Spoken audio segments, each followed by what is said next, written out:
পাঁচ ওয়াক্ত ফরজ নামাজের পর সবচেয়ে ফজিলতপূর্ণ নামাজ হলো তাহাজ্জুদের সালাত। কোরআনে কারিমে এই সালাতটির কথা আল্লাহ রাব্বুল আলামিন নাম ধরে আলাদা করে উল্লেখ করেছেন। আল্লাহ বলেছেন ওয়া মিনাল লাইলি ফাতাহাজ্জাদ বিহি নাফিলাতাল লাক, অর্থাৎ পাঁচ ওয়াক্ত আবশ্যিক এবং ফরজ যে সালাত রয়েছে এর বাইরে অতিরিক্ত হিসাবে হে রাসূল আপনি রাতের কিছু অংশে দাঁড়িয়ে তাহাজ্জুদের সালাত আদায় করুন। বান্দা আল্লাহ রাব্বুল আলামিনের খুব বেশি নৈকট্য লাভ করতে পারে, কাছাকাছি যেতে পারে তাহাজ্জুদের সময় অর্থাৎ ভোর রাতে, এবং তাহাজ্জুদের সালাতের মাধ্যমে ওই সময়টাতে দোয়া করার মাধ্যমে আল্লাহ রাব্বুল আলামিনের কাছ থেকে বান্দা তার যে কোনো চাওয়াকে পেশ করার সবচাইতে সুবর্ণ সুযোগ হিসেবে গ্রহণ করতে পারে।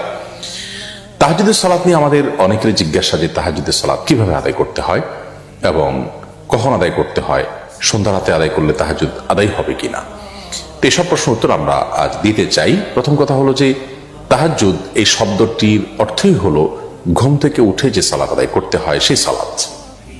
যদিও কেউ সন্ধ্যা রাতে অর্থাৎ এশার সালাত আদায় করার পর যদি কোনো সালাত আদায় করেন তাহলে সেটিও এক প্রকারের তাহাজ্জুদ বলা যায়, অর্থাৎ সেটি সাধারণত কিয়ামুল লাইলের মধ্যে পড়ে। নবী করিম সাল্লাল্লাহু আলাইহি সাল্লাম এক্ষেত্রে দুটি শব্দ ব্যবহার করেছেন, একটা হলো কিয়ামুল লাইল আর একটি হলো তাহাজ্জুদ।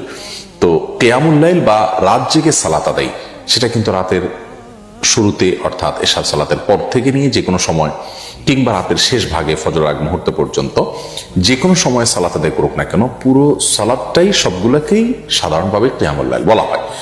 অতএব যদি কেউ এশার নামাজের পর 2 রাকাত অথবা 2 রাকাত 2 রাকাত করে 4 রাকাত কিংবা 6 রাকাত কিংবা 8 রাকাত সালাত আদায় করেন তাহলে তিনিও রাতে দাঁড়িয়ে সালাত আদায়কারীদের কাতারে শামিল হলেন, সেটাও এক প্রকারের তাহাজ্জুদ হলো। যদিও মূল তাহাজ্জুদ বা তাহাজ্জুদ শব্দের যে অর্থ সেটি আক্ষরিক অর্থে বাস্তবায়িত হবে তখন যদি সেটা ভোর রাতে আদায় করা হয়, রাতের শেষ প্রহরে আদায় করা হয় এবং একটু ঘুমিয়ে উঠে তারপর আদায় করা হয়, তাহলে সেক্ষেত্রে সেটিকে বলা হবে তাহাজ্জুদ।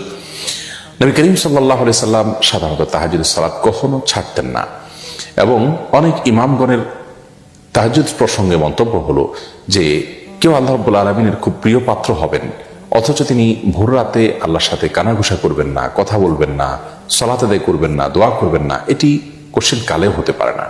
আজকাল নানা কারণে আমাদের জন্য তাহাজ্জুদ বেশ কঠিন হয়ে গেছে। অন্তত আমরা রাতের প্রথম প্রহরে এশার পরে 2 রাকাত বা 4 রাকাত সালাতও যদি আমরা কিয়ামুল লাইল নিয়তে পড়ি সেটাও ইনশাআল্লাহ বিইذনিল্লাহ মানে এক প্রকারের তাহাজ্জুদ, অর্থাৎ আক্ষরিক অর্থে না হলেও তাহাজ্জুদটা যেহেতু কিয়ামুল লাইলের ক্যাটাগরি সালাত তো সেই হিসাবে এটাও কিয়ামুল লাইল হিসাবে গণ্য হবে ইনশাআল্লাহ বিইذনিল্লাহ।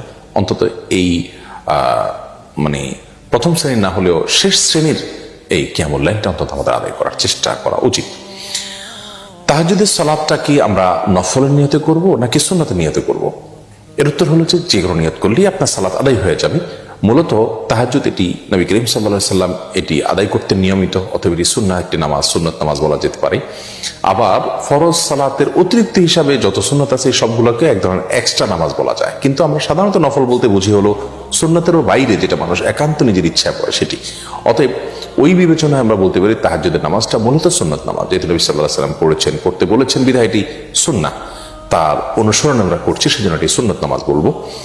আবার ফরজের বাইরে এক্সট্রা সেই হিসাবে এটাকে নফল বলা যায়, কিন্তু নফল বলার চাইতে সুন্নাহ বলাটা অধিকতর আমাদের বুঝতে সুবিধা হয়, সেজন্য আমরা এটাকে সুন্নাত নামাজ বলবো, কিন্তু নফল নিয়তে করলেও আদায় হয়ে যাবে ইনশাআল্লাহ বিইذনিল্লাহ।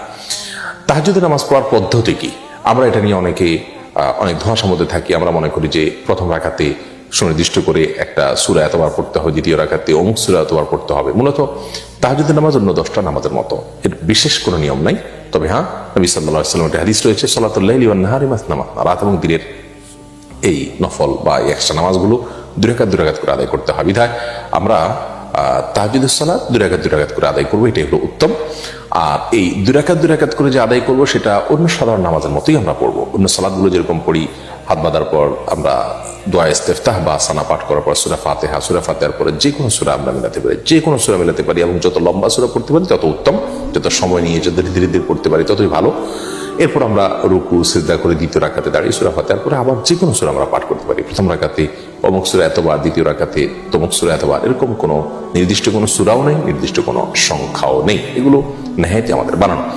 তবে হ্যাঁ, নবী সাল্লাল্লাহু আলাইহি ওয়াসাল্লাম তাহাজ্জুদের সাধারণত অনেক বেশি সময় ব্যয় করতেন। আমাদের আয়েশা রাদিয়াল্লাহু তাআলা আনহা বলেছেন তাহাজ্জুদের যে সালাত ছিল লা তাসআল আন হুসনিহিন্না ওয়া তুলহিন্না, তার সে সালাদগুলোর যে কি দৈর্ঘ্য ছিল, সেগুলোর যে কি সৌন্দর্য ছিল, সে সম্পর্কে আর জিজ্ঞাসা করো না, আর বলো না। তার মানে অনেক সুন্দর ছিল, অনেক দীর্ঘ সময় নিয়ে সালাদ আদায় করতেন। যদি তাহাজ্জুদে আপনি যত সূরা মুখস্থ আছে আপনার, তার মধ্যে সবচেয়ে বড় সূরাটা আপনি পড়েন, একটু সময় নিয়ে ধীরে ধীরে পড়েন, এবং একই সূরা বারবার পড়তে চাইলেও পড়তে পারেন, বা একই রাকাতে কয়েকটা সূরাও পড়তে পারেন। এরপরে দ্বিতীয় রাকাতে একইভাবে যত লম্বা সময় নিয়ে দাঁড়াতে পারেন তত উত্তম। এরপরে রুকু সিজদাতে যত বেশি সময় আপনি ব্যয় করতে পারেন তত উত্তম। সুবহান রাব্বিল আযীম বলতে থাকেন, আল্লাহর কাছে চাওয়াগুলো পেশ করতে থাকেন, সিজদাতে চাওয়া কবুল হয়। অতএব আপনি লম্বা সময় নিয়ে তাহাজ্জুদ পড়ার চেষ্টা করবেন। এটাই হলো তাহাজ্জুদের সালাতের নিয়ম। এটার জন্য আলাদা কোনো নিয়ম নেই, আলাদা কোনো সূরা কেরাত নির্দিষ্ট করা নেই। তাহাজ্জুদের সালাত সর্বনিম্ন 2 রাকাত, আর নবী করিম সাল্লাল্লাহু আলাইহি ওয়াসাল্লাম সাধারণত 8 রাকাত পর্যন্ত পড়েছেন বলে আমাদের আয়েশা রাদিয়াল্লাহু হাদিস থেকে বর্ণনা জানতে পারি। অতএব সংখ্যা বৃদ্ধি না করার চেষ্টা করার চাইতে তাহাজ্জুদের কোয়ালিটিটা আমরা বৃদ্ধি করা এবং সময় বেশি নিয়ে করার চেষ্টা করবো, সে সাথে দোয়াও করবো আল্লাহ তাআলার কাছে খুব বেশি থেকে বেশি। অতএব খোলাসা কথা হলো, তাহাজ্জুদ এটি মূলত সুন্নত নামাজ। আমরা সুন্নত নামাজের নিয়ত করেই পড়বো, নফল নামাজ নিয়ত করলেও হয়ে যাবে। আর তাহাজ্জুদ এটি মূলত ভোর রাতে ঘুম থেকে উঠে পড়তে হয়, রাতের শেষ প্রহরে। যদি কেউ এশার পরে ভিতরের আগে 2 রাকাত করে আদায় করে, যে ভোর রাতে পড়তে পারবো কি পারবো না এই চিন্তা থেকে, তাহলে তাতেও আদায় হয়ে যাবে। আর যদি কেউ সন্ধ্যা রাত্রে 2 রাকাত করে পড়েছেন, এরপরে বিতির পড়েছেন, আবার ভোর রাতে উঠার তার তৌফিক হয়ে গেছে, তাহলে তিনি তাহাজ্জুদ পড়তে পারেন ভোর রাতে, কোনো অসুবিধা নেই। বিতির পড়ে ফেললে আর যে পড়া যাবে না ব্যাপারটা সেরকম না। যদিও সাধারণ অবস্থাতে ভোর রাতে উঠার সমূহ সম্ভাবনা থাকলে বিতির না পড়ে ভোর রাতের জন্য রেখে দেওয়াটা উত্তম। আর আমি উঠবো কি উঠবো না, উঠতে পারি কি পারি না, এটা নিয়ে সন্দেহ থাকলে বিতির পড়ে তারপর আমরা শুয়ে যাবে, উঠার তৌফিক হলে আবার তাহাজ্জুদ আমরা পড়তে পারবো। আল্লাহ রাব্বুল আলামিন আমাদেরকে, আমাদের যে বর্তমান লাইফস্টাইল আছে, যে লাইফস্টাইলে আমরা রাতে অনেক দেরিতে শোয়ার বদভ্যাস আমাদের হয়ে গেছে গোটা সমাজে, এখান থেকে বেরিয়ে এসে রাতে দ্রুত শুয়ে এবং ভোর রাতে উঠে তাহাজ্জুদের সালাত এবং আল্লাহর কাছে দোয়ায় মনোনিবেশ করার তৌফিক দান করুন। আসসালামু আলাইকুম ওয়া রাহমাতুল্লাহি ওয়া বারাকাতুহু।